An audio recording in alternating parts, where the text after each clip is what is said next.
मैं एक पाकिस्तानी जासूस 70 की दिहाई में भारत में एक अहम मिशन पर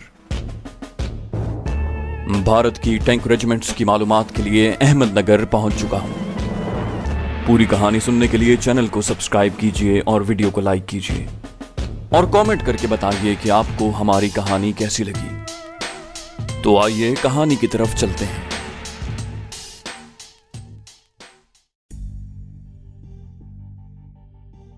पाकिस्तान जैसा माशी तौर पर तकरीबन दिवालिया मुल्क कर्ज ले लेकर जो अय्याशी कर रहा है, क्या हम उसके मुतहम्मिल हो सकते हैं? हुकूमत जो गाड़ियां मंगवाती है वो महंगी तरीन मर्सिडीज और बुलेट प्रूफ होती हैं। क्या स्वीडन किसी और दुनिया का मुल्क है जहां का वजीर आजम साइकिल पर दफ्तर जाता है, जिसकी बीवी लोकल बसों में बैठकर शॉपिंग करने जाती है? वियतनाम का आनजहानी सदर हो ची मिन खड़ाऊं पहनकर गैर मुल्की वफ्द से मिलते हुए शर्म महसूस नहीं करता था, क्योंकि उसने अपनी साल भर की तनख्वाह मुल्की खजाने को दान कर दी थी और जूते खरीदने के लिए उसके पास पैसे नहीं थे। वो सदारती महल के बाग में एक हट बनवाकर उसमें रिहाइश पजीर था, इसलिए कि सदारती महल के अखराजात पूरे करने का उसका मुल्क उस वक्त मुतहम्मिल नहीं था। आज वही वियतनाम सनती लिहाज से जापान के बाद दूसरे नंबर पर है, जिसने पाकिस्तान से 5 साला प्लान लेकर उस पर अमल दरामद किया था। अपने हमसायों की तरफ ही देखिए। तेल और मादनी वसाइल से मालामाल ईरान अमेरिका और यूरोपीय ममालिक की पाबंदियों के बावजूद न सिर्फ जिंदा है बल्कि खुशहाल भी है। मैंने खुद साबिक ईरानी सदर हाशिम रफसंजानी को तेहरान के हुमा शेरटन होटल की लॉबी में 2-3 साथियों के हमरा स्नैक्स खाते देखा था। मुझे इंतहाई ताज्जुब हुआ जब मैंने महसूस किया कि न तो पुलिस ने होटल को घेरे में ले रखा है और न ही सिक्योरिटी का कोई फर्द वहां मौजूद था। होटल के बाहर एक स्याहकार मर्सिडीज 200 खड़ी थी, जिस पर ईरान के कौमी और सदारती झंडे लहरा रहे थे। एक ड्राइवर था और एक बावर्दी फौजी जो गालिबन मिलिट्री सेक्रेटरी था। न ट्रैफिक रोकी गई और न ही कोई और हिफाजती बंदोबस्त किया गया। आम लोगों की तरह वो होटल आए, बिल अदा किया और वापस चले गए। तेहरान में कई शाही महल्लात होने के बावजूद सदर मुमलिकत एक आम से 4 कमरों के मकान में रहता है। दूसरी तरफ भारत में देखिए, आजादी और खुद मुख्तारी के 50 साल गुजरने के बाद भी वहां कोई प्राइम मिनिस्टर हाउस नहीं बनाया गया। जवाहरलाल नेहरू, इंदिरा गांधी, संजय और राजीव गांधी अपनी प्राइवेट कोठी में रहते थे। वहां कोई नया पार्लियामेंट हाउस नहीं बनाया गया। अंग्रेजों के दौर का पार्लियामेंट हाउस ही जेरे इस्तेमाल है। नया सदारती महल भी नहीं बनाया। राष्ट्रपति भवन यानी सदारती रिहाइश गाह अंग्रेजों के दौर का वाइस रीगल लॉज है, जो किसी भी तरह लाहौर के गवर्नर हाउस और कराची के गवर्नर और सदर की रिहाइश गाह से बेहतर नहीं।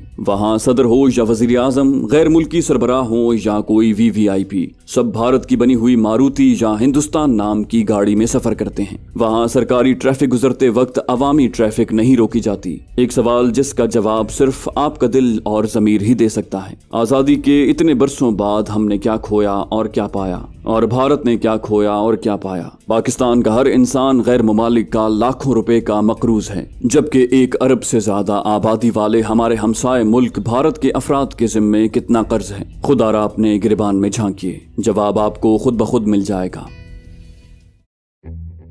शराब खाने में बैठे हवालदार ने मुझे बताया कि वो BA है और अनकरीब उसकी तरक्की होने वाली है। उसकी जनरल नॉलेज और तारीख से वाबस्तगी की वजह से मैंने उससे अपने मतलब की बात ना ही पूछने में आफियत समझी। इसी असना में कल वाले क्लर्क साहब भी तशरीफ ले आए और मैं उनसे माजरत करके कल वाले क्लर्क के साथ जा बैठा, ताकि ADOS के क्लर्क के साथ मुझे देखकर उस हवालदार को मेरे मुताल्लिक अगर कोई शक हुआ भी हो तो वो खत्म हो जाए। आज की शाम भी मुझे बेकार जाती दिखाई दी। अब तक मुझे इतनी ही कामयाबी सकी थी कि मैं इस शराब खाने में जाना पहचाना जाता हूँ। अगले रोज मैंने ADOS के दफ्तर में कुछ वक्त गुजारा और होटल वापस लौट आया। आज की शाम मेरा इरादा था कि मैं किसी दूसरे शराब खाने में जाऊं। शाम के 6 बजे के करीब मैं रिक्शा लेकर चल पड़ा और उस शराब खाने से करीब 1 फरलांग के फासले पर वाक़े एक दूसरे शराब खाने में दाखिल हो गया। उस शराब खाने में सिख फौजियों की खासी तादाद मौजूद थी। सिख हो और शराब पी रहा हो तो उससे उगलवाना ज्यादा आसान होता है। फिर पंजाबी जबान भी उनके करीब होने का बड़ा जरिया है।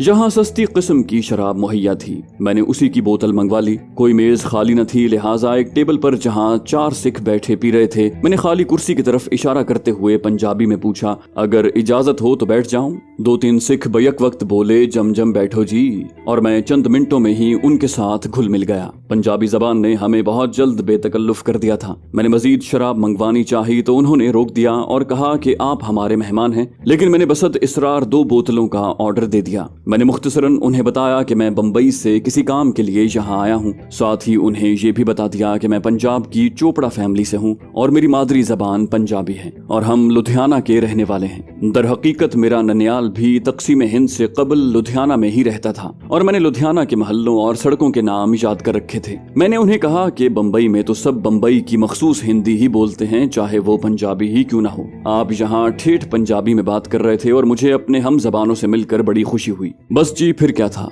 चारों सिख सत श्री अकाल हो गए। अब बातें शुरू हुई तो मैंने उनके ग्लास लबालब भर दिए। पानी मिलाए बगैर सरदार साहिबान उन्हें डकार गए। मैंने फिर ग्लास भरे। मेरी ख्वाहिश थी कि ये जल्द नशे में हो जाएं तो मैं इनसे अपने मकसद की बातें जान सकूं।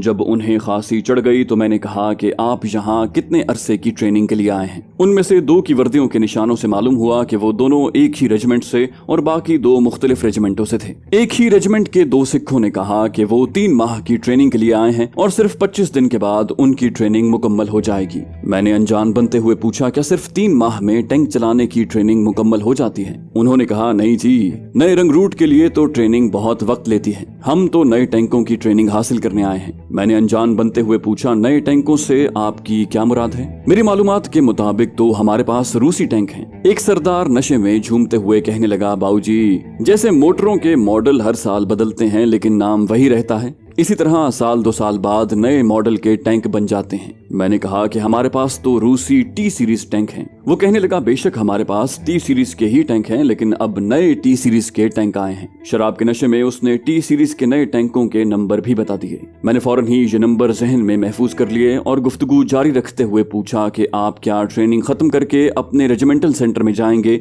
या छुट्टी पर घर जाएंगे? जवाब आया कि पहले रेजिमेंटल सेंटर में जाएंगे और फिर वहां से जहां रेजिमेंट डिप्लॉय होगी वहां जाएंगे। मैंने कहा, सरदार जी, मैं चाय का कारोबारी आदमी हूँ, मुझे आपकी बात समझ में नहीं आती। मैं खुद को भी नशे में चूर साबित करने की कोशिश कर रहा था ताकि मेरा कोई सवाल उन्हें शक में न डाल दे। उसी सिख ने कहा, भोले बादशाहो, हर इन्फेंट्री डिवीजन के साथ 1 या 2 टैंक रेजिमेंट्स होती हैं। जिस इन्फेंट्री डिवीजन के साथ हमारी रेजिमेंट मुंसलिक है वो फाजिल्का हेड वर्क्स के करीब है। उसने मजीद समझाते हुए कहा, आर्टिलरी वाले पहले हमारा रास्ता साफ करते हैं और फिर कभी हम आगे और इन्फेंट्री पीछे और कभी इन्फेंट्री आगे और हम पीछे, और यूं हम दुश्मन की सफों में घुस जाते हैं। मैंने बाकी तीनों फौजियों से भी खासी अच्छी मालूमात हासिल कर ली। मसलन ये कि T-57 के अलावा इसी सीरीज के जदीद रूसी टैंक और फ्रांसीसी AMX-13 और PT-76 टैंक भी मगरबी पाकिस्तान के बॉर्डर पर मुतय्यन इन्फेंट्री डिवीजन्स के साथ मुंसलिक हैं। मजीद जो तफसीलात मैंने हासिल की वो कई वजूहात की बिना पर मैं यहाँ बयान नहीं कर सकता।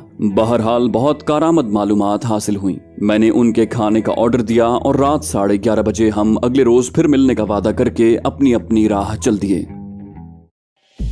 अगली सुबह मैंने जब गुज़श्ता रात की मालूमात का दोबारा जायजा लिया तो मुझे ये महसूस हुआ कि ये कामयाबी बहुत मामूली थी। मैं अब तक सिर्फ 3 टैंक रेजिमेंटों के मुतालिक जान सका था। अव्वल तो मुझे उन शराबी सिखों से हासिल शुदा मालूमात को टैली करना था ताकि मेरी रिपोर्ट शक व शुबे से बालातर हो। इसके अलावा सबसे अहम बात यह थी कि मुझे न सिर्फ उन रेजिमेंटों के मुतालिक भी मालूमात हासिल करनी थी जो 71 की जंग के बाद यहाँ से ट्रेनिंग हासिल करके जा चुकी थी, बल्कि उन 3 रेजिमेंटों के अलावा वहाँ जो दूसरी रेजिमेंट्स ट्रेनिंग ले रही थी उनके मुतालिक भी मुकम्मल जानकारी हासिल करनी थी। जब मैंने अपने पूरे मिशन का जायजा लिया तो ये मालूमात बहुत ही मामूली महसूस हुई। अहमदनगर में ज़ेरे तरबियत रेजिमेंट सिर्फ 3 माह में ट्रेनिंग मुकम्मल करके वापस चली जाती थी और उनकी वापसी से पहले ही नई रेजिमेंट्स के जवान वहां पहुंच जाते। मुझे इस सिलसिले की कड़ियां शुरू से मिलाकर एक मुफस्सल रिपोर्ट तैयार करना थी। ब्रिगेड हेडक्वार्टर जो इस ट्रेनिंग का जिम्मेदार था उसके दफ्तर में या डिवीजन हेडक्वार्टर में यकीनन कोई ऐसी फाइल होनी चाहिए थी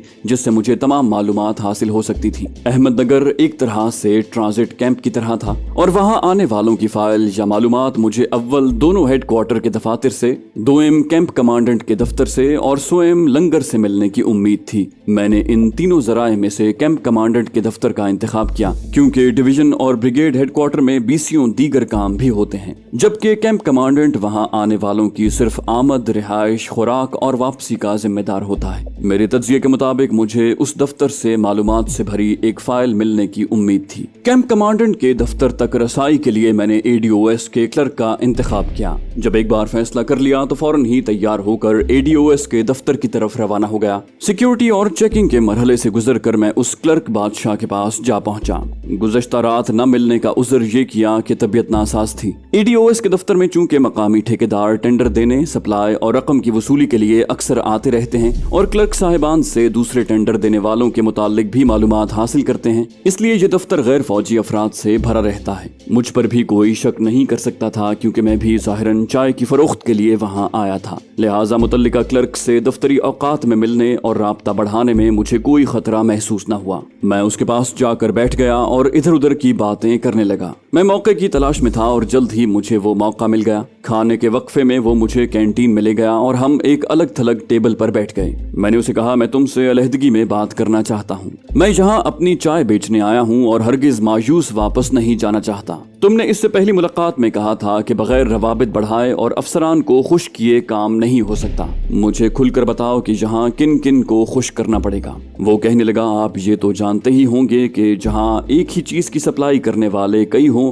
तो फिर अफसरान की खुशनुदी तो हासिल करना ही पड़ेगी। यहाँ पर ADOS और DADOS के अलावा लंगर इंचार्ज, और मैंने फौरन ही लुकमा दिया कि कैंप कमांडेंट को भी खुश करना होगा, तो उसने असबात में सर हिला दिया। मैंने उसे कहा कि ये सब मैं तुम्हारे जिम्मे लगाता हूँ कि मुझे लंगर इंचार्ज और कैंप कमांडेंट से मिलवा दो। अगर मैं अपनी चाय यहाँ फरोख्त करने में कामयाब हो गया तो उसका सेहरा तुम्हारे सर होगा और तुम भी बहुत फायदे में रहोगे। ये कहते कहते मैंने 2000 रुपए चुपके से उसके हाथ में थमा दिए। वो पहले तो इनकार करता रहा, लेकिन उसका इनकार महज रस्मी था। मैंने जरा जोर दिया तो उसने वो रुपए जेब में डाल लिए। मैंने उसे कहा कि ये महज पेशगी है, तुम मेरा काम करो और मैं तुम्हें मुस्तकिल खुश करता रहूंगा। उसने मुझसे कहा कि आपके कहने के मुताबिक आपकी चाय की क्वालिटी बहुत आला है और कीमत कम। अगर आपको चाय सप्लाई का ऑर्डर मिल जाए तो आपको सप्लाई बरकरार रखने के लिए कुछ लोगों को हर 3 माह के बाद खुश करना पड़ेगा। इस तरह तो आपका मुनाफा नुकसान में बदल जाएगा। मैंने हंसकर कहा, ये कारोबारी राज है, लेकिन मैं तुम्हें बता देता हूँ कि मैं आहिस्ता आहिस्ता अपनी चाय की क्वालिटी कम करता जाऊंगा और गैर महसूस अंदाज में ये नुकसान नफे में बदल जाएगा। मैंने उसे कहा कि मैं एक बड़े कारोबारी खानदान यानी चोपड़ा फैमिली से हूँ और हमको समझाया गया है कि हर काम में फौरी मुनाफे का न सोचो, बल्कि अगर शुरू में कुछ नुकसान भी उठाना पड़े तो उठाओ, क्योंकि यही नुकसान बाद में बड़े मुनाफे में बदल जाता है। गर्जे के मैंने उसे इस तरह ज़हनी तौर पर अपने काबू में किया कि उसने मुझे उसी वक्त लंगर के इंचार्ज और कैंप कमांडेंट से मिलवाने की हामी भर ली और मुझे फौरन ही लंगर की तरफ ले गया। लंगर इंचार्ज उस वक्त फौजियों में खाने की तकसीम का जायजा ले रहा था और खासा मसरूफ था। क्लर्क ने उसे अपनी तरफ मुतवज्जे किया। वो सूबेदार था और पुराना घाक दिखाई देता था। मेरा तारुफ करवाने के बाद क्लर्क ने उसे कहा कि इनकी चाय आपके पास आएगी, इसे पास करना आपका काम है। ये मेरे दोस्त हैं और इनका काम जरूर होना चाहिए, ये आपकी सेवा भी करेंगे। लंगर इंचार्ज ने मेरा जायजा लिया और कहा कि साहब, माल ठीक हो तो हम क्यों अनफिट करेंगे। साथ ही उस क्लर्क को कहा कि मुझे शाम को उसके क्वार्टर में ले आए। वो बमा फैमिली वहाँ रहता था। मैंने हामी भर ली और फिर हम कैंप कमांडेंट के दफ्तर की तरफ चल पड़े।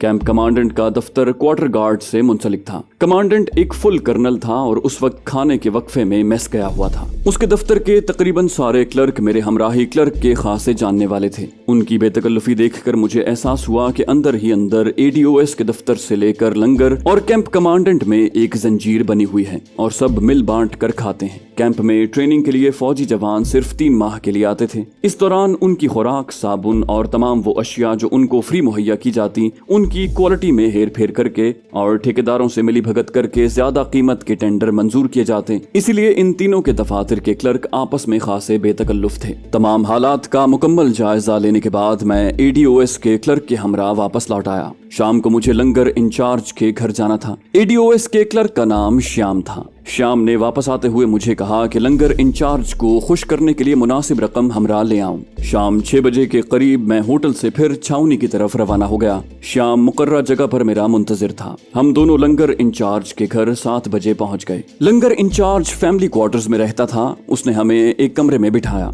रस्मी गुफ्तगू और खातिर तवाज़ु के बाद उसने खुद चाय की बात छेड़ी और अपनी अहमियत जताने के लिए कहने लगा कि अगर मैं चाय को पास न करूं तो ADOS वाले कुछ नहीं कर सकते। आखिर मैंने 12-1300 अफराद को खुराक के मामले में मुतमईन करना होता है। सूबेदार बनते बनते एक सिपाही को 22-23 साल लग जाते हैं और वो रिटायरमेंट के करीब होता है। ऐसा सूबेदार अगर किसी अहम जगह पर लग जाए तो फिर बहुत ही कम ऐसे होते हैं जो अपने हाथ साफ रखते हैं। सूबेदार ने साफ अल्फाज में कहा कि आपकी चाय मैं न सिर्फ पास करूंगा बल्कि तारीफ भी करूंगा, लेकिन ताली दोनों हाथों से बचती है। सूबेदार को राह रास्त पर लाने का मैं अभी सोच ही रहा था कि उसने खुद ही मेरी मुश्किल आसान कर दी। उसने कहा कि सिर्फ जवानों और NCOs के लिए रोजाना 4000 से ज्यादा बड़े कप की चाय बनती है। इससे आपको अंदाजा हो सकता है कि आपकी कितनी चाय हम इस्तेमाल करेंगे। चाय की मंजूरी के दूसरे मरहले आप खुद ही तय करेंगे, जिस तारीख से आपकी चाय लंगर में इस्तेमाल होनी शुरू होगी। मैं 5000 रुपए माहवार आपसे लूंगा। मैंने उसकी बात सुनकर मंजूर कर ली और उसे पेशगी 2000 रुपए दे दिए।